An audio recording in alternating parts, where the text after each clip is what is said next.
பகவான் ஸ்ரீகிருஷ்ணர் விபூதி யோகத்தில் மேற்கொண்டு அர்ஜுனனை பார்த்து சொல்கிறார், நான் வஞ்சகர்களுள் சூதாட்டமாக, திறமை படைத்தவர்களுடைய திறமையாக, வெற்றி கொள்பவரது வெற்றியாக, முயற்சி செய்பவர்களுடைய முயற்சியாக, சாத்வீகர்களுடைய சத்துவ குணமாக இருக்கேன்.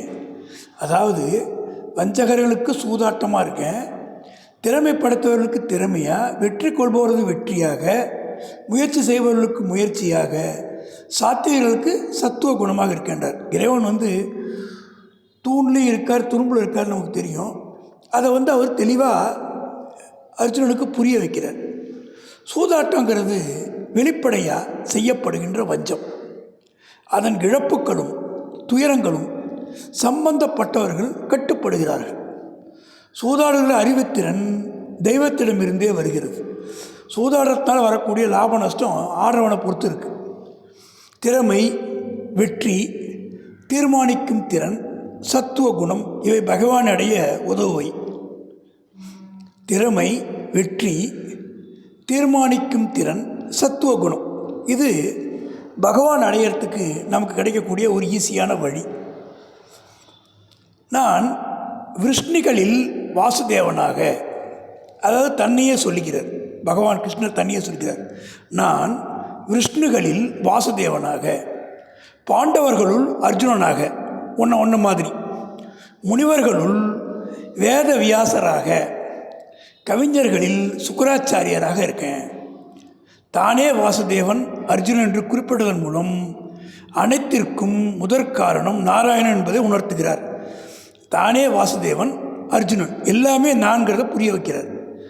பகவானுடைய ஓரம்சமே வியாசராக அவதரித்து வேதங்களை ஆராய்ந்து வகைப்படுத்தியது.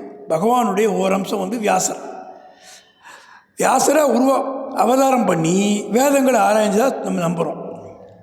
பிருகு வம்ச தலைவரான சுக்கராச்சாரியார் சஞ்சீவனி வித்தை அறிந்தவர், அரிய மந்திரங்கள் தெரிந்தவர். சுக்கராச்சாரியாருக்கு சஞ்சீவினி வித்தை தெரியும். அடக்குபவர்களின் அடக்கும் சக்தியாக இருக்கிறேன்.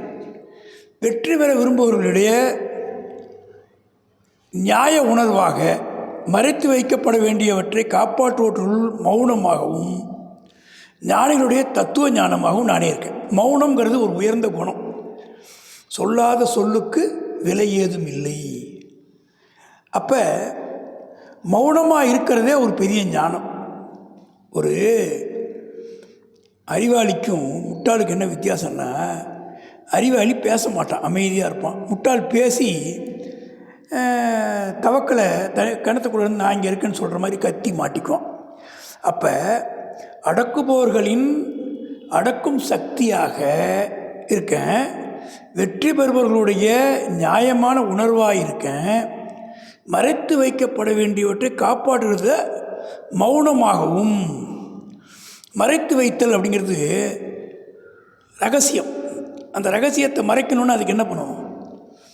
இப்போ காதல் அறியாமை உயிர்ப்பின் ஏதிலார் நூல்னு வள்ளுவர் பெருந்தகை சொல்கிறார். ஒரு விஷயத்தை ரகசியமாக வச்சுருந்தா எதிரியாளியால் ஒன்றுமே செய்ய முடியாதுன்றார்.